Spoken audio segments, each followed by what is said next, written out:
Hello everyone, welcome to our channel. आज हम BSc agriculture के बारे में बात करेंगे कि इसका एग्ज़ाम किस तरह से होगा और आप अपने मनपसंद यूनिवर्सिटी में किस तरह से एडमिशन ले सकते हो। जैसे एग्रीकल्चर के बारे में बहुत सारे लोगों का बहुत ज़्यादा डाउट था कि क्या इसका सीयूईटी के थ्रू होगा या बीएचयू अपना अलग से एंट्रेंस लेगा। तो ये अब क्लियर हो चुका है कि बीएससी एग्रीकल्चर का एग्ज़ाम जो है वो सीयूईटी के थ्रू होगा और एनटीए ये एग्ज़ाम कंडक्ट कराएगी। जैसा कि आप देख रहे हो यहाँ पे बीएससी एग्रीकल्चर ये जो इंट्रेंस है ये CUET UG 2022 के थ्रू ही होगा। उसमें जो भी मार्क्स आएंगे उसके बेसिस पे बीएचयू में एडमिशन होगा। इसके लिए सिलेबस क्या होगा, तो ये सिलेबस आप यहाँ पे देख रहे हो, सिलेबस, एलिजिबिलिटी और क्राइटेरिया, ये सब कुछ मेंशन्ड है यहाँ पे बीएससी एग्रीकल्चर के लिए। बीएससी मैथ्स और बायो का सिलेबस मैं ऑलरेडी बता चुकी हूँ, प्लेलिस्ट में जाकर देखोगे आपको मिल जाएगा। और वहाँ पे मैंने आपको फिजिक्स केमिस्ट्री मैथ और फिजिक्स केमिस्ट्री बायो इन सभी का सिलेबस भी बताया है कि उनसे कौन कौन से चैप्टर से क्या क्या चीज़ें आएंगी। ठीक है, तो जिन लोगों ने भी वो वीडियो नहीं देखी है वो जाकर देख लेना, वहाँ पे फिजिक्स केमिस्ट्री मैथ और बायोलॉजी के कंप्लीट सिलेबस आपको मिल जाएगी। आज हम देखेंगे कि एग्रीकल्चर का क्या सिलेबस होगा और इसके लिए क्या क्या क्राइटेरिया है। ठीक है, तो ये अब देखो यहाँ पे दिया हुआ है कि इसको सिर्फ सेक्शन 2 का एग्ज़ाम देना है और कोई भी एग्ज़ाम नहीं देना है। एक बार मैं आपको पहले बता देती हूँ कि बीएससी एग्रीकल्चर का एंट्रेंस जब होता था तो उसमें मेंटल एप्टीट्यूड के 25 क्वेश्चन होते थे। इसके अलावा फिजिक्स केमिस्ट्री मैथ या फिर फिजिक्स केमिस्ट्री बायो या फिर मेंटल एप्टीट्यूड केमिस्ट्री बायोलॉजी या मेंटल एप्टीट्यूड फिजिक्स और मैथ्स या फिर मेंटल एप्टीट्यूड केमिस्ट्री और एग्रीकल्चर, ये था पुराना सिलेबस।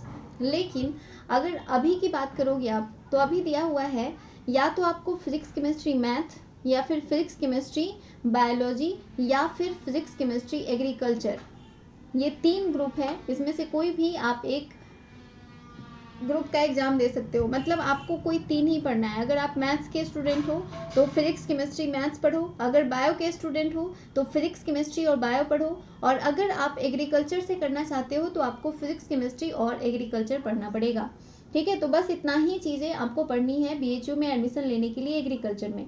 अब चलो आगे देख लेते हैं आगे क्या चीज़ें हैं।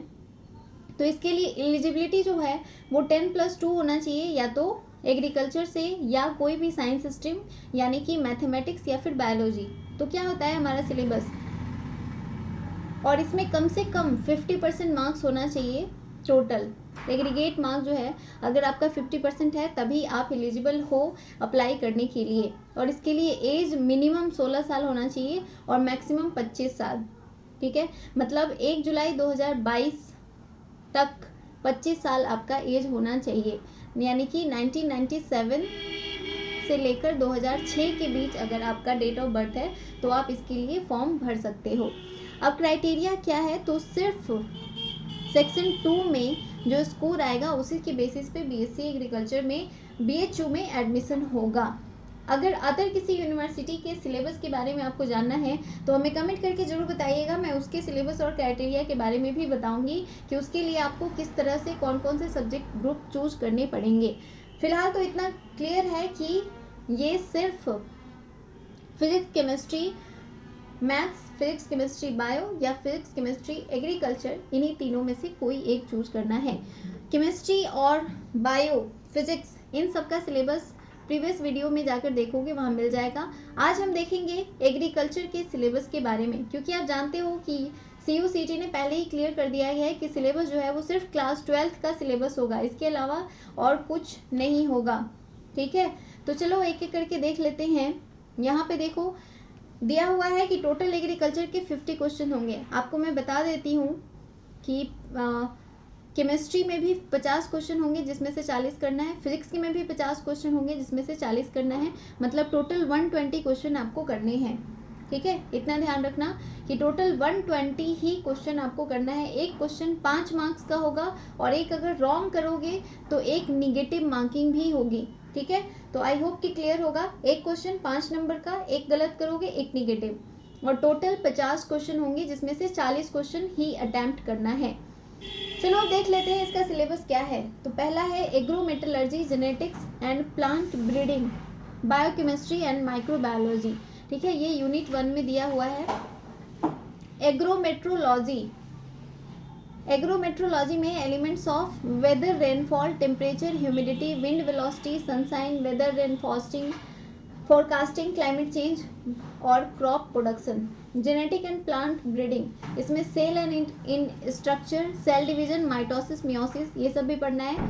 Organisation of genetic materials in chromosomes, DNA, RNA, Mendel law क्या होगा ये भी पढ़ना है। मोनोजेनिक पॉलीजेनिक इनहेरिटेंस क्या होता है, जेनेटिक प्लांट ब्रीडिंग क्या होगा, सेल्फ पॉलिनेटिंग क्रॉप्स क्या होते हैं, हाइब्रिडाइजेशन टेक्निक क्या होगा, म्यूटेशन क्या होता है, polyploidy, tissue and cell culture, plant biotechnology, definition and scope in crop production. तो ये है जेनेटिक्स और प्लांट ब्रीडिंग में। अगर आगे देखोगे बायोकेमिस्ट्री में तो pH and buffer, classification and nomenclature of carbohydrate, protein, lipid, vitamin and enzyme. ये अगर देखोगे, अगर आपको कहीं और नहीं मिल रहा है तो केमिस्ट्री का बायोमोलिक्यूल्स चैप्टर भी पढ़ लोगे तो वहाँ से ये आपका कंप्लीट हो जाएगा। इसके बाद है माइक्रोबायोलॉजी, इसमें है माइक्रोबियल सेल स्ट्रक्चर, यानी कि बैक्टीरिया का सेल स्ट्रक्चर कैसा होगा, फंजाई का सेल स्ट्रक्चर कैसा होगा, वायरस और वायरवाइड का सेल स्ट्रक्चर कैसा होगा, इसके बारे में हमें पढ़ना है। इसके अलावा एल्गी के बारे में भी तो देख लो, algae, bacteria, fungi, actinomycetes, protozoa और वायरस, इनके सेल स्ट्रक्चर के बारे में पढ़ना है। Plus role of microorganism in respiration, fermentation and decomposition, ये प्रोसेस की, ये कंप्लीट प्रोसेस हमें पढ़ना है। आगे देख लो लाइव स्टॉक प्रोडक्शन, ये यूनिट 2 में है। इसमें है scope and importance, care and management, system of cattle and poultry, housing, management of calves, ये सारी चीज़ें। आर्टिफिशियल इंसेमिनेशन क्या होता है, reproductive organ collection, dilution, preservation of semen, plus role of artificial insemination in cattle improvement, livestock products क्या होते हैं, इनका प्रोसेसिंग एंड मार्केटिंग कैसे होगा। यूनिट 3 में है क्रॉप प्रोडक्शन और इसमें है introduction, classification of field crop क्या होता है, टारगेट्स एंड अचीवमेंट्स क्या होंगे, soil fertility, fertilisers and manures क्या होंगे, यानी कि सॉयल टाइप क्या होता है, पीएच क्या होगा, सॉयल टेक्सचर क्या होगा, वगैरह वगैरह, ये सारी चीज़ें।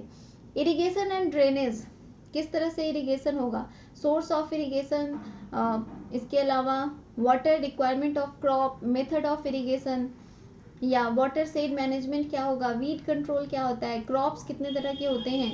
ठीक है, अगला है horticulture, importance of fruit and vegetables in human diet, vegetables कौन कौन से होंगे, जैसे कि carrot, potato, onion, cauliflower, brinjal, tomato, spinach and cabbage. Flowers के बारे में है, यानी कि कैना या chrysanthemum, roses, marigold, principle of method of fruit and vegetable preservation. तो ये सारी चीज़ें, मतलब टोटल 4 यूनिट ही हमें सिर्फ पढ़ना है। पहले बहुत ज़्यादा सिलेबस था और 50 क्वेश्चन पहले भी आते थे और 50 आउट ऑफ 50 हमें करना होता था, लेकिन अभी हमें सिर्फ 40 क्वेश्चन करने हैं। 50 में से कोई भी 40 क्वेश्चन चूज करके और हमें कर देना है। ठीक है, ये ध्यान रखना, ये नहीं कि 50 कर दो, उसका मार्क्स आपको नहीं मिलेगा। सिर्फ 40 क्वेश्चन करने हैं, तो आप 50 में से सिर्फ 40 क्वेश्चन ही करना, चाहे वो फिजिक्स हो, केमिस्ट्री हो या एग्रीकल्चर हो या फिर मैथ्स हो या बायो हो। ठीक है, मैथ्स में तो दिया हुआ है कि उसमें 2 सेक्शन होंगे। ये चीज़, सारी चीज़ें मैंने प्रीवियस वीडियो में बताई हुई हैं, वहाँ आप ज़रूर देखिएगा इसको। प्लस इसके सिलेबस में अगर आपको कोई डाउट है तो भी हमने ज़रूर पूछिएगा। ये एनसीईआरटी से पढ़ना है, ये भी ध्यान रखना है। 12th का एनसीईआरटी ले लोगे एग्रीकल्चर का, तो आपको ये सारी चीज़ें वहाँ पे मिल जाएंगी और आप उतना पढ़ लोगे तो ईजिली क्वालिफाई कर जाओगे और आपका रिजल्ट हो जाएगा। तो आई होप आपको समझ में आ गया होगा। कोई भी डाउट हो तो हमें ज़रूर कमेंट करके बताइएगा। Thank you for coming and watching our videos. जो लोग भी नए हो चैनल को ज़रूर सब्सक्राइब करो, बेल आइकन को प्रेस करना नहीं भूलना, इससे सारे नोटिफिकेशन आपको मिलते रहेंगे। इसके अलावा हमारा व्हाट्सएप ग्रुप है, फेसबुक और इंस्टा का लिंक भी है, टेलीग्राम का लिंक है नीचे डिस्क्रिप्शन में, ज़रूर ज्वाइन कीजिएगा, वहाँ पे आपको सारे PDF मिल जाएंगे।